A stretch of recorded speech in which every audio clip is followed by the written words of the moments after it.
Hello, everybody. So, after giving it a lot of thought, I'm going to start gauging the interest in making this modular and moddable. So what I've done is I've created the first piece, which is the really badly named Thumper Dropper. Um, so what happens is if you drag the Thumper Dropper into your world, you basically got a couple of different things. You've got the yellow ball, which is meaningless. That's just the center of location. You've got a... Why is the default true for the trigger box? I'm retarded. Somehow I set the default to whatever.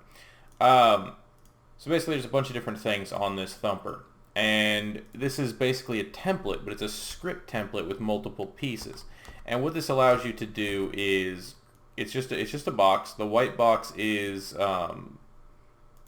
should be, there we go. I can toggle the visibility of it. So basically, if you just want a box, you just, you just kind of leave it where it is, and then bad shit will happen because of the script. But what it does is, you saw them in one of the other videos, is it's going to travel from point A to point B. And this one is kind of already set up. So what I did was I created an entire template where you have the initial delay before it fires, the initial delay maximum, so it's a complete random float. If you set them to the same number, it works. A delay between firing after it's gone out and in, minimum and maximum. Use trigger, which is default false. I think I need to rearrange these a little bit better.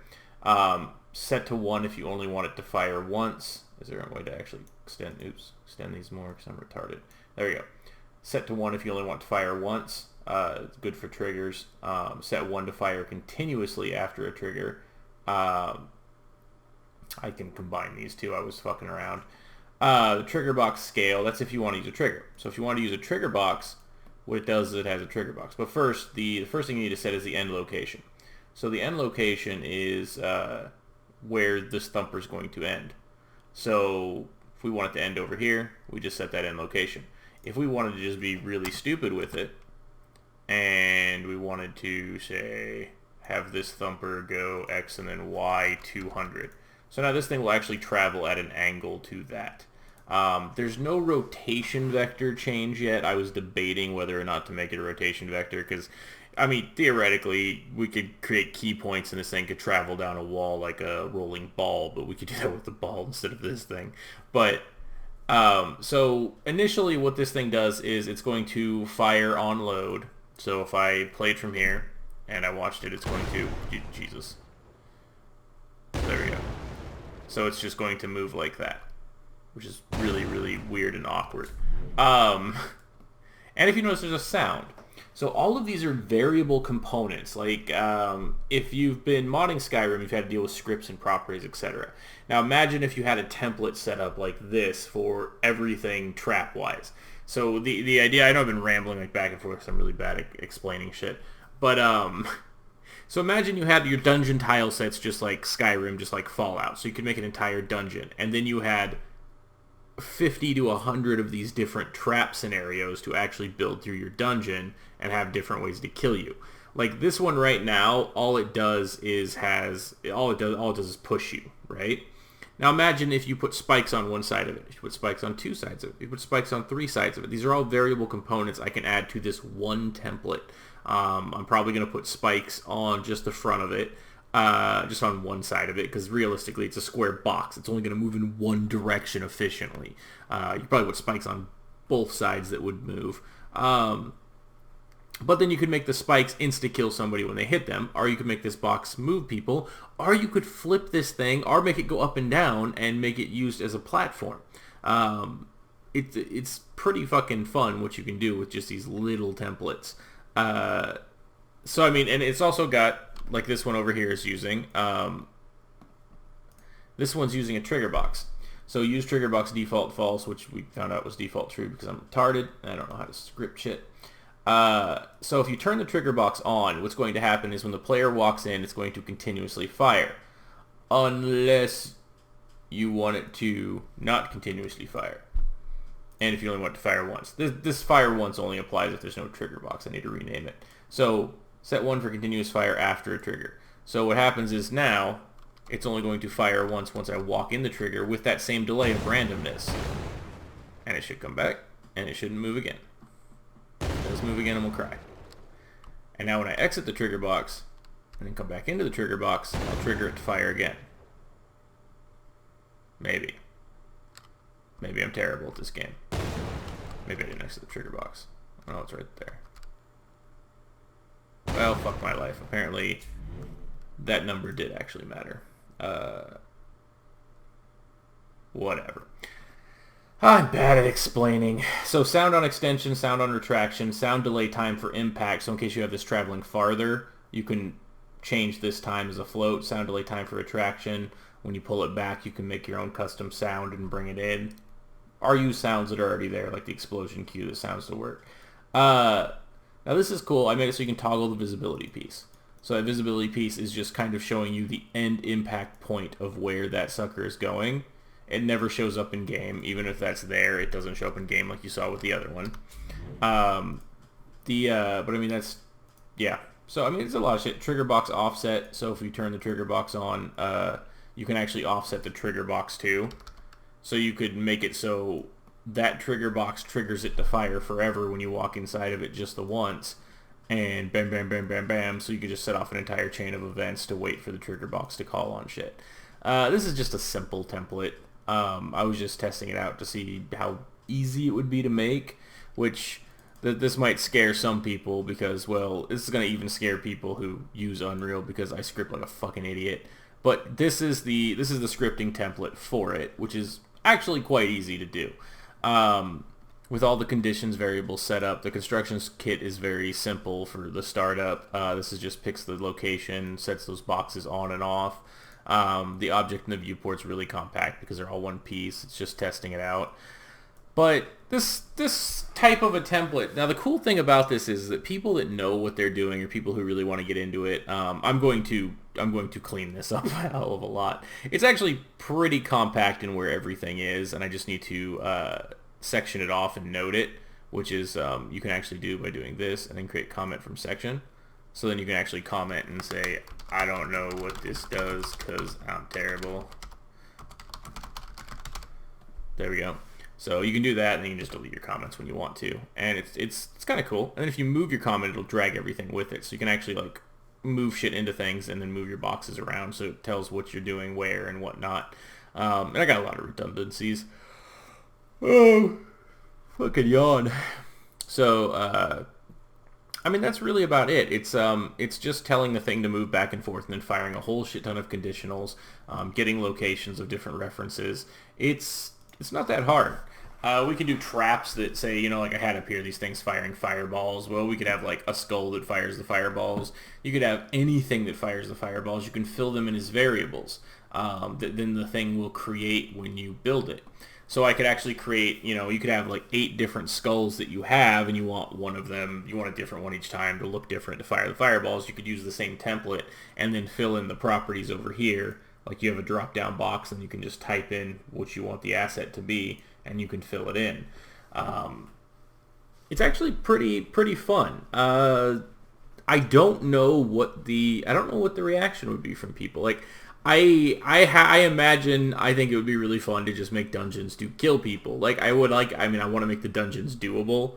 Like you complete the dungeons, but I think tons of traps, puzzles, different things would not be hard to template. Like that took me an hour, maybe, a little bit longer because I kept having to look up stuff because I'm stupid. I keep forgetting the context for things. Like if you type an if or whatever, it's not if, it's other things. In this one, it's gates, switches, sequences, that kind of thing. I really like sequences. But I don't know. I don't know what the vibe would be like. Imagine if you could just pull all of your dungeon tiles from Skyrim or whatnot. You create an entire dungeon set and then populate it with traps, different things you have to run across, things you have to do to live. And you just make it so that it's a challenge to complete it and see if you can make dungeons that are so hard nobody can do it, which honestly isn't hard. You just become an asshole. But I think it'd be really fun to make ones that are super challenging but are able to be finished. And for some reason, I think making, like, I could have done that faster without making it all templatable. But making it templatable helps me too in the long run. But if we made it moddable, people could just build their own little dungeons, and you know, you could select it from the start menu. Or you have an X on you. That's a little weird. But yeah, I don't know. I don't know. I'm just trying to see what the gauge would be. 'Cause I thought that would be like a really fun idea. It lets me play with the scripting. I think is what the main key is. Um, it lets me just get used to it. There's a lot to get used to in just how you deal with the scripting, and quite frankly, after dealing with this, I never want to fucking go back to Skyrim or Fallout or anything Bethesda. Because the cool thing, you guys want to see something cool? This is where it's really cool. Let's see. Let's select this one. Or actually, I don't know if it matters which one I select because I can select the blueprint in full. Can I not select the blueprint of this current one? Anyway, thumper drumper. So if I pull this up and then I bring it down to here and I play from here. Yeah, it doesn't work.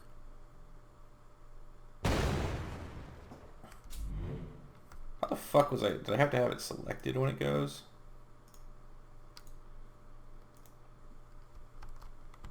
Yeah, there we go. You can see the lines down there. Maybe not. I saw it going, but then it didn't go. God damn it, I'm retarded and I'm recording this, so fuck it.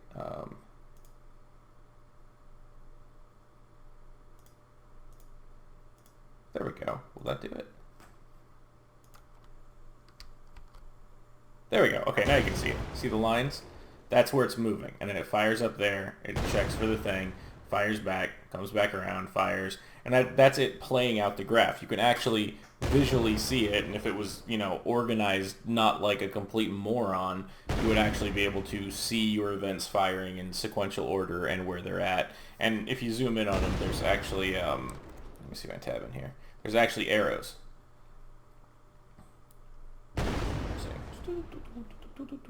Delay, how long to stay extended, and it just fires everything off for you. It's really cool. That'll help out people who even aren't familiar with this kind of crap. So you'd be like, wow, what the fuck's going on? Stop hitting me, motherfucker. I think I screwed something up because there's still a collision right here, even though it's invisible. Oh, I think I know what it is. I forgot to turn off collisions for the one thing that I made invisible. Pretty easy. So, that's that. I don't know what else to tell you guys. Collision. Simulate generates overlap events. Nope. Wait, it's this one that I want to not have collisions. Meh, I'll fuck it up with later. It's hard to see shit because I'm still on a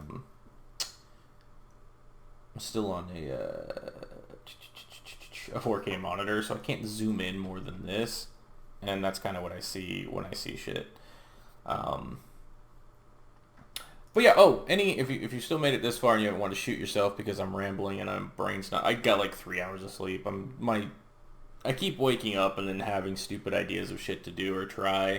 And then I had to take care of some stuff this morning too, which was just like, nah. Actually having to work, I'm like, nah. Oh. If you guys have ideas for traps, I mean, there's a lot of the basics, rotating platforms, wobbling platforms that fall, making all the variables in those to like give a time frame.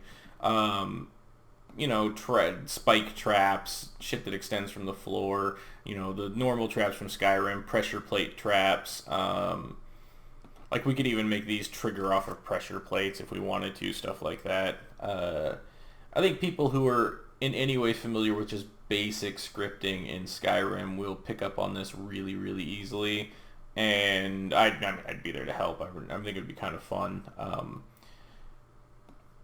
I don't know. I'm a fan of make shit to kill your friends, make levels. Like I loved doing that shit back in Halo with the map thing when I was, younger. It was just like, hey, let's make a map and play with friends, and we would do stupid shit to try to kill each other. I mean, that was literally what we did. We would literally make maps to try to kill you. I remember the one where it was like the giant sand area with a little temple in between, and we'd make it a racing game. We would literally make things that would spawn things to explode, and as you're driving around, there would just be explosions falling from the sky all over the place, and the goal was to like make it around the lap 3 or 4 times and live. I I don't know why. I think it's fun to kill your friends and shit, and outsmart them, and then like you could make something to kill them, they could make something to kill you. I think it'd be fun as fuck. And it wouldn't take too long either. Like, the setup is what takes a long time. And then testing like you've seen is relatively easy. I mean, you just hit play from here, and then you just fucking go to town. And god damn it, because I forgot the collision on that one too. I gotta fix that collision thing at some point. I was going to do the jumpers. Like the jumpers, I had to reposition a little bit until I got the right feel for it to go bounce, bounce, bounce, bounce. If I was staying all in the same plane, it was easier because it's a static distance, but going up depending on your velocity. But I mean, even these suckers are so fucking simple. I could just make a little fan, and then a fan and a thing and a whatever for a platform. And like, to fill this in as a dungeon, you could just have all of this down here with spikes. And these trigger boxes are enter only once ones. So basically when you jump in, you have to leave and re-enter to be able to bounce again. But that's okay because it automatically is going to throw you. But it adds to the velocity. It doesn't set the velocity. So if you were bouncing up and down on this one, you're not going to actually get the height to get to this one. So if you fail at any point and you land back on one of these, you have to retract all the way back down, which it is possible. You can go from this one to this one pretty easy, but you cannot hop up and down on this one and actually make it to this one. It's not possible because it adds to your velocity. So you're falling, and it only adds double what your fall is. So it only bounces you back up as if you're doing a normal jump, which only gets you to right about here. It's kind of fun.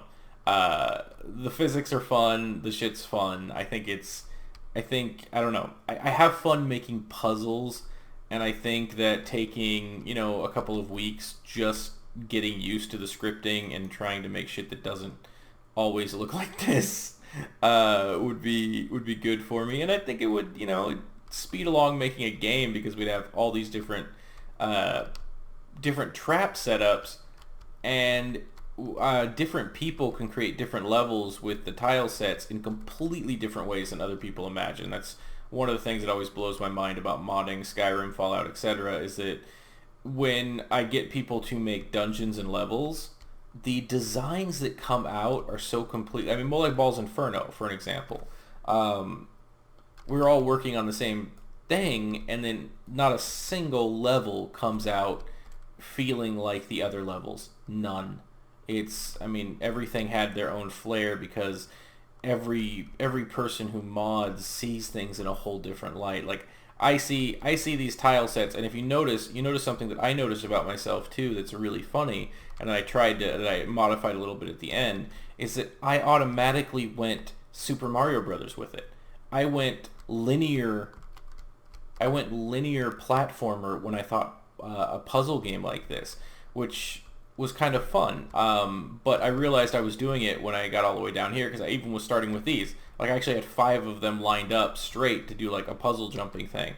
And then I realized that I was thinking as a side scroller, but in 3D, which is kind of fun, and other people are going to think of full 3D rooms. And I have thought up some 3D rooms for different puzzles, but every trap that I was creating for a side scroller, and I thought that was kind of interesting. That's not how it was. I mean, that's not the only thing they're useful for, but it's how my mind was interpreting it.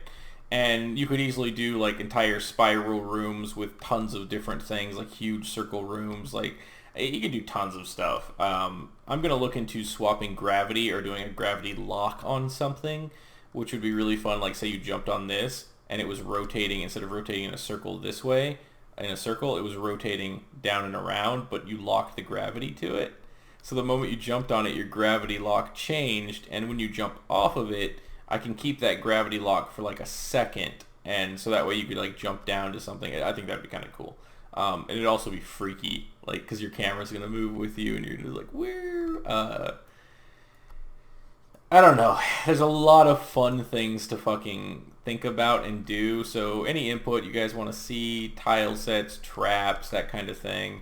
It's good to get feedback and see if anybody be stupid enough to buy this for $2-3 and then make dungeons to try to kill people. I don't think I'd ship with anything less than 20 different puzzle traps, because I think making them take around 5 to 10 minutes a piece is reasonable.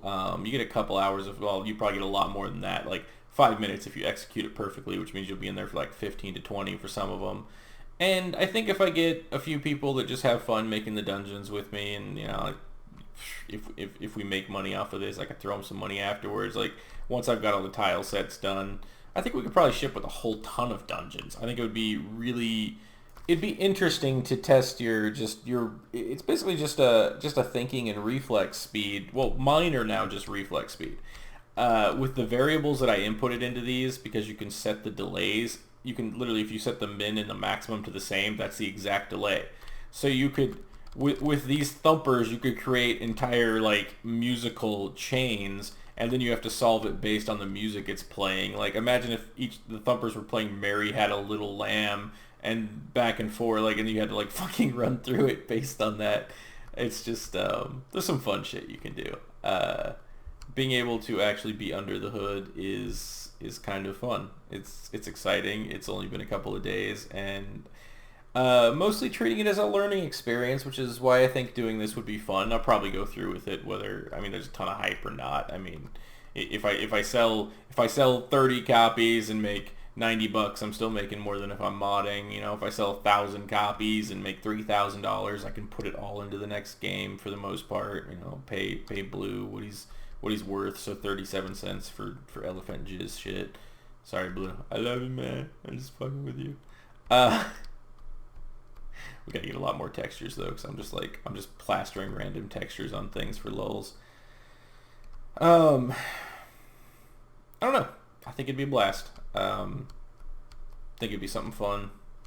So, but the dungeons we would ship with would, if you made it this far, I'll kind of spoil the idea I'm working behind for the dungeons. I would kind of like them linear story. Like if we ship with a bunch of extra dungeons that were completely random, that's fine. We can make a menu at the load screen. It's like, I want to play X stupid dungeon by whoever.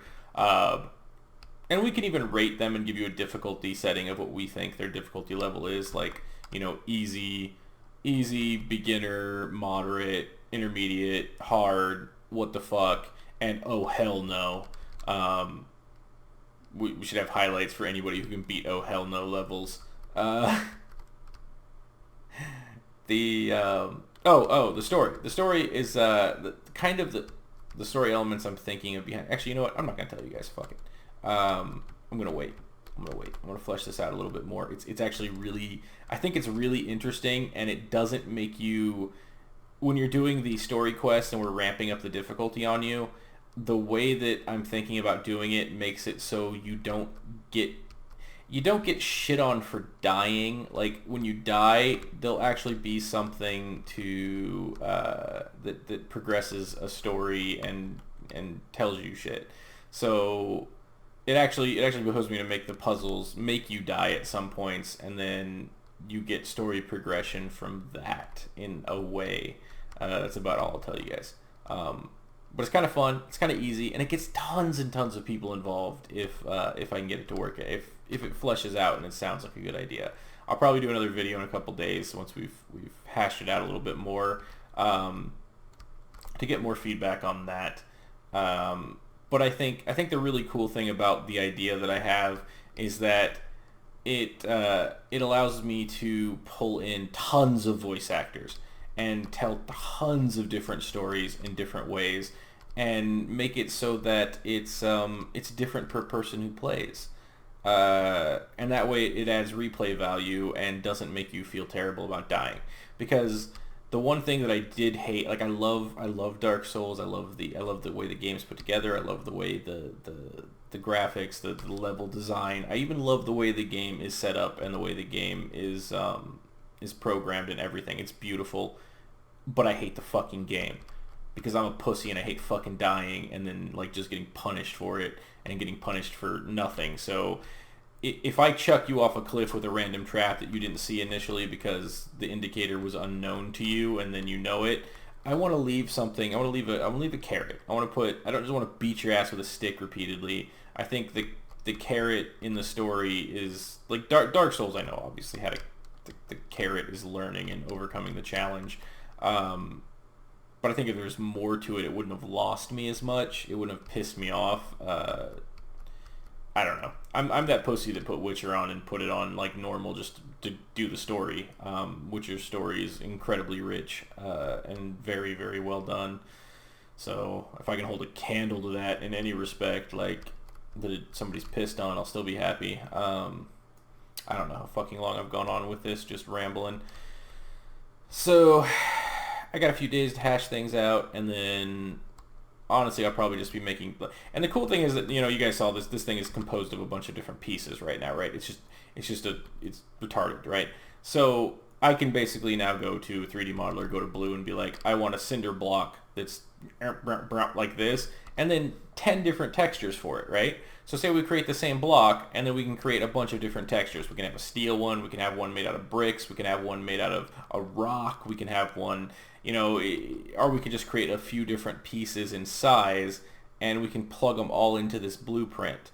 I can even take this piece and make it a variable. Like, these are drop-down boxes. I could actually make this thumper piece and make it a drop-down box. So you could actually pick what goes here. That would actually be really fun, because then you could create a dynamic for different levels where you have the trap that's doing basically the same thing, but it fits in with the level design.